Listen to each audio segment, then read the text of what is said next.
e a busca por reforços. Paulo Henrique Ganso e Zulma, zagueiro francês, já jogou na seleção e pertenceu ao Chelsea, foram os nomes mais especulados no São Paulo durante o final de semana. Quero te dizer se algum deles tem chance de ser contratado. Começando com o Ganso. Você deve ter lido ou visto nas redes sociais uma imagem do Chapecó, que é um diretor adjunto de futebol do São Paulo, conversando com o Paulo Henrique Ganso dentro do gramado do Morumbi antes da partida entre Fluminense e São Paulo. O Ganso esteve nesse domingo no Morumbi por conta do jogo, depois do processo de aquecimento, quando ia para o banco de reserva, para os vestiários, ele bateu um longo papo com o Chapecó.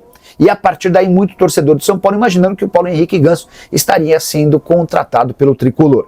Não é verdade. O Ganso já estourou o limite de jogos no Campeonato Brasileiro, o Ganso já foi utilizado na Copa do Brasil na terceira fase, isso impede que ele se torne reforço do São Paulo, tanto no Brasileiro quanto na Copa do Brasil, o que inviabiliza qualquer chance de negociação. O Chapecó foi lá para conversar com ele, até porque eles tinham uma relação de amizade da época em que o Ganso jogava no Tricolor. Sobre Zulma, zagueiro, você vai lembrar, viveu os melhores momentos da carreira com a camisa do Chelsea, chegou a jogar pela seleção francesa, ele está livre no mercado, depois de deixar uma equipe chamada Al Orobá, da Arábia Saudita. O jogador está livre e tem sido sugerido para clubes brasileiros. Antes de gravar esse vídeo, consultei o presidente do São Paulo, Júlio Casares, e perguntei se esse nome havia sido sugerido e se tinha chance de a negociação acontecer. A resposta, abre aspas, não temos interesse. Diante desse cenário, com a negativa, dá para descartar o Zulma e contar que o lateral direito segue sendo o grande objetivo do São Paulo no momento. Tricolor assegura não ter ninguém perto, até por conta daquela questão financeira,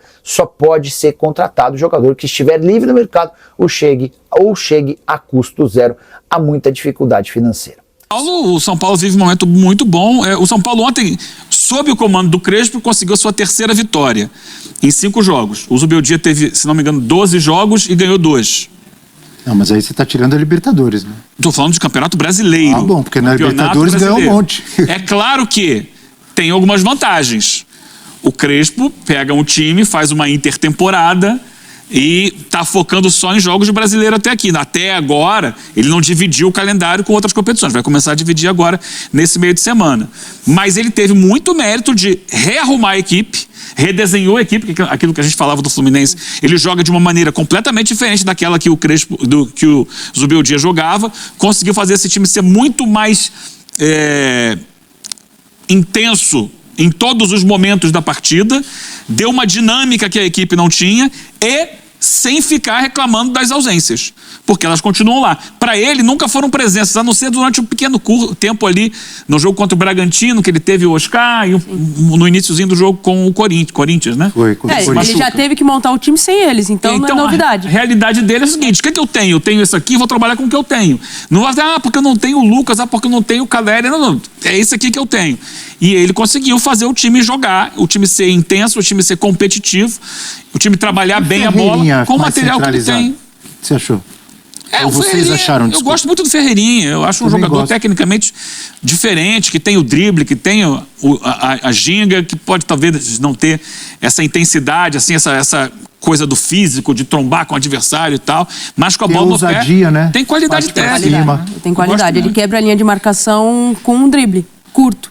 O gol contra o Juventude parte de um lance que ele vai mais uma vez à linha de fundo e no espaço muito curto ele consegue tirar o marcador e tocar. Sim, então ousadia, né? Então. E é raro, né, no futebol hoje, é difícil você ter um jogador que São Paulo enfrenta dessa não forma. joga com ponta, né? Exato. O corredor lateral é dos alas. Por isso que foi uma boa ideia esse teste. Mas nessa construção coletiva que ele fez. Então mas você traz o Ferreirinha um pouco mais pra dentro, que ele pode às vezes chegar mais pro lado do campo, mas jogando por dentro ali, ele também tem qualidade para um drible, para uma finalização. Alô, Neto, 6º gol do Ferreirinha na temporada. Craque Neto! Vamos acompanhar o que disseram personagens de uma grande vitória. Terceira seguida, não é, Du? Sim. Isso. E 4ª derrota seguida do Fluminense depois do Mundial. Vamos acompanhar. O jogo foi bom.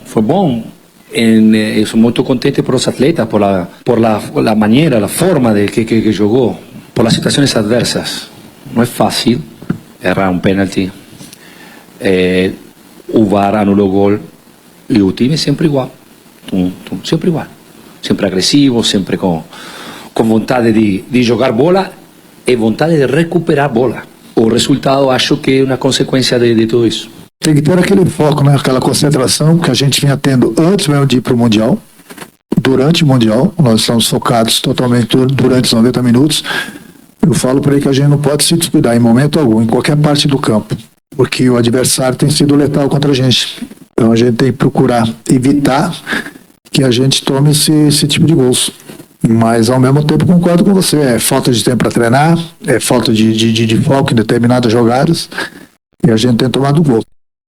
Natália Ferrão, Renato viu vários problemas, falta de treino para treinar, falta de foco. Ele não citou ali, mas tem falta de John Arias. Eu ia falar que esse é o principal, Abel.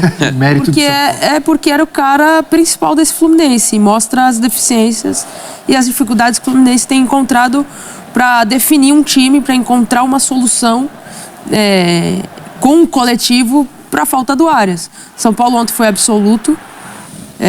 Começa a ganhar corpo em relação à coletividade na ausência dos seus principais jogadores criativos, jogadores que podem ali no meio de campo fazer algo diferente. O Luciano na posição que ele gosta de jogar, mais próximo do gol. Ferreirinha entrando como titular de uma posição diferente, mais por dentro do que pelo lado do campo, se adaptando a isso e se adaptando bem, porque o time coletivamente tem encaixado. E o Fluminense desistiu no jogo. O Fluminense vai existir realmente, dar trabalho realmente pro Rafael. Na verdade, o Rafael não fez nenhuma defesa no jogo. A única bola que vai no gol, vai para dentro do gol, que foi os 77 minutos. O Fluminense com muita dificuldade, algumas polêmicas de arbitragem, mas foi um São Paulo que foi bem, tem ido bem nos últimos 3 jogos, foi bem contra o Juventude, criou muito mais do que para fazer um gol só. No segundo tempo, especialmente, foi avassalador em relação à produção do que teve. Sem contar o pênalti. Exatamente. E o São Paulo contra o Fluminense, mais uma vez, diante da sua torcida, coletivamente muito bem encaixado, na dinâmica de jogo. Em relação ao Fluminense, Abel, o Renato tem que entender que, assim, ou ele vai para o Mundial e entende que o calendário brasileiro é isso aí, ou ele fala que não quer ir para descansar os jogadores. Porque não dá só para contextualizar a má fase do Fluminense em relação a descanso. Muitos outros times também foram para o Mundial. Lá, o Flamengo também estava lá. Exatamente. Botafogo também foi, né? Empata contra o Corinthians. Mas é isso, acho que na verdade falta o encaixe do Renato conseguir entender. E aí talvez sim essa questão do tempo para treinar, para o time assimilar o jogo coletivo sem o Arias. Porque o Arias era o motor do time, lado direito, lado esquerdo, por dentro. Era o cara que fazia a bola parada, é o cara que tinha o chute de média e longa distância. Corria o campo inteiro. Era o cara que dava alternativas para os atacantes, com criada de jogada, assistência. Quando ele sai, o time se vê fora de rotação. E aí você tem um Ganso que entra aos 71 minutos, que não tem a mesma característica do Arias, até porque ele é mais lento em relação à dinâmica de jogo do Arias, mas é um cara de qualidade para passe. Então, se você tem um jogador como esse, talvez a partir daí o Renato consiga construir um time que coletivamente vai funcionar melhor. Vamos ver o que o Renato vai conseguir de alternativa. André. O São Paulo, assim, me surpreende. Ainda é pouco, né? São 5 jogos com o Crespo para você também tirar conclusões. Mas ele tá dando uma resposta que eu não imaginava. Eu falava, olha, com tantos desfalques, ainda com a questão do Oscar, né, que volta e já sofre um problema novamente, eu imaginava que seria difícil tirar mais do que o São Paulo tinha pela questão dos desfalques, muito mais, e o Crespo tá dando essa resposta. Como eu falei, ainda são 5 jogos, mas são boas atuações. Você vê essa, como a Nath falou, né, um time bem mais consistente no coletivo. Você vê individualidades que têm crescido cada vez mais, né? O Marcos Antônio em grande fase, o Bobadilla também se estabelecendo, e o Luciano, obviamente, né? Com 3 gols, 3 assistências, ainda que tenha perdido o pênalti, mas mais uma vez sendo importantíssimo. Então é um time que evoluiu mais do que eu imaginava que pudesse, ainda mais com a não volta do Oscar, né? Porque voltou e pouco jogou. E a não volta do Lucas. E do Lucas. Então, assim, tendo que suprir a ausência do Caleri, ainda que não viesse num grande momento, mas ainda assim uma referência desse time. É alternativa sem o André Silva, né? Exato, com o Ferreirinha entrando e muito bem, não só pelo gol. Então, assim, tem me surpreendido positivamente o trabalho do Crespo até aqui, em especial os últimos 4 jogos. O primeiro foi bem ruim, mas nos outros 4, o empate contra o Bragantino já tinha apresentado uma grande evolução, e depois das 3 vitórias. As 4 derrotas do Fluminense, elas são preocupantes, obviamente, porque mostra o quanto o time vai ter muita dificuldade para suprir a ausência do Arias. Acho que esse é um ponto determinante. Flamengo, Cruzeiro, a de ontem E o do uma. Palmeiras. É quando o Flamengo assim, não jogou mal, né? Então, a esse proposta de jogo até que se defendeu, ok.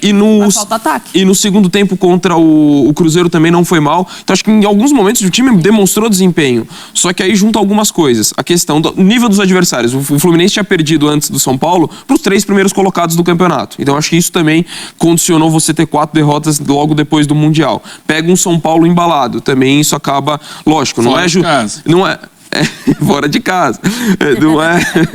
Não é também uma assim, justificativa para você aceitar 4 derrotas. Não é. Mas acho que cada jogo é uma história, né? Exatamente. Contra o Cruzeiro ele martelou o segundo tempo inteiro, 3 bolas na trave, etc, não conseguiu. Perdeu o jogo. E aí contra o Flamengo ele entrou para não perder. Acabou tomando um gol no primeiro tempo fez uma atuação até, a meu ver, dentro da estratégia superior do Flamengo. Então Contra São Paulo, o Palmeiras ele também teve momentos melhores, perdeu o jogo em 2 falhas individuais. Sim. Ele teve um primeiro tempo melhor que o Palmeiras, estava chegando mais. Acho que de desempenho esse foi o pior jogo.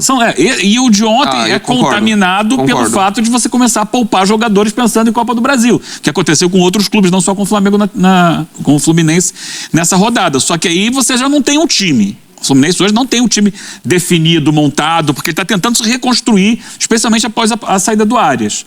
Entender como é que o Ganso perdeu o espaço. Então com 3 zagueiros, com 3 zagueiros. Ontem botou o Freitas como lateral, com 3 volantes. O Renato está procurando um time que ele conseguiu fazer funcionar ali mais ou menos, funcionou bem durante o Mundial de Clubes. Só que tinha o Arias. E agora como é que faz sem o Arias? Então é um momento de muita transição para o Fluminense e por mais que você está querendo defender, porque são jogos específicos com desempenhos e resultados que são consequência de situações específicas. Ontem, poupou jogadores. Contra o Palmeiras, 2 erros individuais decisivos. Sim. Contra o Flamengo, tomou um gol no final de um jogo que ele não queria exatamente propor muito, não. Ele queria só amarrar o Flamengo. Acabou sendo castigado. E aí acho que é um ponto até para o Fluminense pensar na sequência. Eu acho que a situação hoje não é simplesmente encontrar um jogador ou ir no mercado e encontrar um substituto ali para o Arias. Não tem. Eu acho que é você mudar a forma de jogar. Acho que você vai ter que fazer a adaptação. Mas precisa contratar jogadores. Precisa. O Arias você não vai achar. Não, exato. Você não vai achar. Mas acabou de contratar, Eugênio. Soteldo? Acabou de contratar um pedido do treinador. Mas eu acho que pra mim passa muito mais em você... E John Kennedy que voltou? Aí vai acrescentar em algum momento, mas até agora eu acho que assim... É que o Arias era um jogador que fazia tudo. Exato. Defensivamente entregava muito. Ele defendia, ele construía, ele finalizava. Era um cara que era 3 em 1. E você não vai achar esse jogador. E não adianta você, vou ter que gastar 20 milhões de euros. Porque o Arias não custou isso. O Arias ele foi sendo construído com o tempo, ele foi evoluindo com o tempo dentro do Fluminense. Então você tem que identificar jogadores, você não vai ter uma resposta imediata para alguém que faça e que encaixe no time como ele encaixou. Mas você precisa investir em bons jogadores. A torcida ficou desesperada semana passada porque vazou o interesse do Fluminense do Vitinho. Aí é mais um Canóbio, mais um Soteldo e tal, jogadores que mais um Serna, que não estão resolvendo. Que não entregam o que o Fluminense precisa. A consistência que o Arias tinha. Esse é o caminho. E acho que até pensar, fazer essas movimentações, mas também encontrar uma nova forma de jogar para suprir. Porque o Arias era muito influente no jogo. Então, como a gente está falando, assim, não adianta você pensar numa reposição pontual de um cara que se construiu tão importante. Acho que o Fluminense... Tem que mudar a forma de jogar, né? Readequar seu time coletivamente. Reconstruir o time. É isso. É bem por aí. E não é rápido isso. Não é rápido. E aí você precisa do tempo de treino. E aí eu concordo com o Renato. E aí, mas o calendário ele não te permite isso. E o São Paulo, Eugênio? Você falou pouco sobre o tricolor do Morumbi. São Paulo observa Alan Saldivia, mais alto valor pedido pelo Colo-Colo freia negociações à diretoria do São Paulo. Segue atento ao mercado em busca de reforços pontuais para manter o bom momento da equipe. Nos bastidores, sondou o zagueiro Alan Saldivia, do Colo-Colo. Com apenas 23 anos, o defensor uruguaio é considerado um dos nomes mais promissores do futebol sul-americano, sendo o titular absoluto do clube chileno e acumulando mais de 50 partidas desde 2021, dono de um estilo firme, forte fisicamente, e com grande presença na bola aérea, Saldivia também é reconhecido por sua liderança no setor defensivo. A análise interna do São Paulo foi bastante positiva, e o nome agradou à comissão técnica e à diretoria. No entanto, um obstáculo financeiro surgiu logo nas primeiras conversas. O Colo-Colo só aceita negociar o jogador em definitivo, sem abrir margem para empréstimos ou acordos parcelados. Com um orçamento restrito e focado em contratações via Aves, o tricolor hoje não possui margem para realizar grandes investimentos como o exigido pelos chilenos. E o São Paulo não está sozinho nessa corrida. Clubes como Vasco e Botafogo também demonstraram interesse recentemente, assim como equipes da MLS e de ligas menores da Europa. A postura do Colo-Colo, por sua vez, é clara: vender o jogador agora para fazer caixa, mirando principalmente o mercado internacional. Apesar do interesse e da confirmação da sondagem pelo staff do jogador, o alto valor pedido praticamente encerrou qualquer avanço no momento. Ainda assim, o nome de Alan Saldivia permanece no radar tricolor. Caso o cenário mude ou surja uma oportunidade financeira mais favorável, ele pode voltar a ser pauta nos bastidores do Morumbi. Enquanto isso, o São Paulo segue garimpando alternativas no mercado. A prioridade da diretoria é encontrar um zagueiro canhoto, preferencialmente por empréstimo ou em fim de contrato. Olhares também estão voltados para a Série B e para jogadores que buscam uma retomada após passagem discreta na Europa. Agora, torcedor, queremos saber de você. Você acha que o São Paulo deveria investir pesado em Alan Saldivia? Acredita que o tricolor deve buscar alternativas mais acessíveis ou esperar uma oportunidade para repatriar o zagueiro uruguaio? Comente abaixo com seu sentimento pelo clube. Mostre sua paixão pelo São Paulo e diga: vale ou não vale o esforço?